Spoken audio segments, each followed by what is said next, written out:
நினைக்கிறாங்க அல்லாஹ் நமக்கு அணுக இயலாது. நம்மள மாதிரி ஒரு சாதாரண ஆட்கள் போய் அல்லாஹ் அணுக முடியுமா? அல்லாஹ் இடத்துல கேட்க முடியுமா?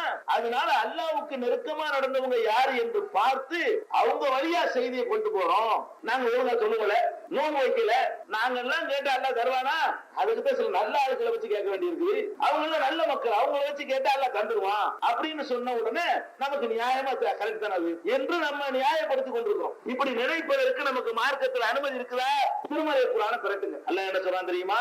என்னுடைய அடியார்கள் நபியே முகமதே உங்களிடத்திலே வந்து என்னை பற்றி கேள்வி கேட்டார்களேயானால் நீங்கள் சொல்லுங்கள் நான் அருகில் இருக்கிறேன். அருகில் இருக்கிறேன்னு அருகில் எல்லாரும் இருந்தார்கள் இருக்காரு, எனக்கு அருகில தான் இருக்காரு.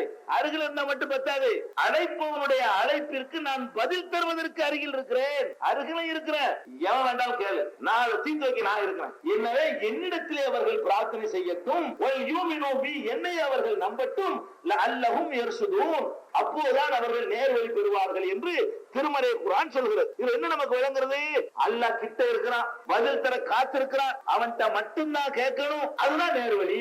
இவ்வளவு விஷயமும் இந்த ஒரு சொற்றொடர் மூலமாக திருமறை குர்ஆனில் அல்லாஹ் நமக்கு சொல்லி தர்றான். அப்ப நம்ம எதுக்காக வேண்டி நாவூராண்டவத்தை போறோம்? அல்லாஹ் என்னவோ தொலைவில் இருக்கார் நினைத்துக் கொண்டு, இவர் கிட்டத்தில் இருக்கார் நினைத்துக் கொண்டு நம்ம போறோம். அல்லாஹ் என்ன சொல்றான்னு கேட்டா, நான் உங்கள்கிட்ட நான் கிட்டதான் இருக்கிறேன், தொலைவில் இல்லைன்னு சொல்லிவிட்டான். இன்னொரு இடத்துல அல்லாஹ் சொல்லி காட்டுகிறான், இந்த மனிதனுக்கு நாம் எவ்வளவு நெருக்கத்தில் இருக்கிறோம் தெரியுமா?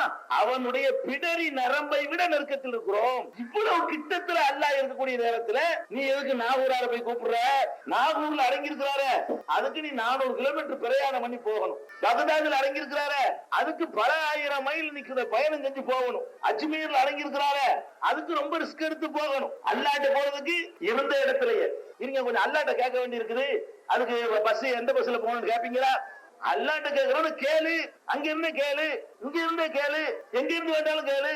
ஏன்னா பிடரி நரம்பை விட கிட்டத்தில் இருக்கிறோம் அல்லாஹ் சொல்லி காட்டுறான். இன்னொரு இடத்துல எல்லாம் சொல்லி காட்டுகிறான், இது ரொம்ப அற்புதமான வார்த்தை. நாம் உங்களுக்கு நெருக்கமா இருக்கிறோம். எவ்வளவு நெருக்கமா இருக்கும் தெரியுமா? உங்களை விட நெருக்கமா இருக்கும். எவ்வளவு அற்புதமான சொல்லுன்னு பாருங்க. நீங்க உங்களுக்கு எவ்வளவு நெருக்கமா இருக்கிறீங்களோ அதை விட நான் நெருக்கம்ங்கிறான். என்ன விளக்குறதுல இருந்து அல்லாஹ்விடத்துல வந்து நம்ம கேட்பதற்கு அல்லாஹ் தான் அருகில் இருக்கிறானே தவிர வேற வேற ஆட்கள்கிட்ட போவதற்கு நியாயம் இல்லை. முடிஞ்சு போச்சா? கடவுள் நீங்க ஒருத்தனை ஏத்துக்கிட்ட பிறகு ஏங்க வேற வேற இடத்துக்கு போறீங்க?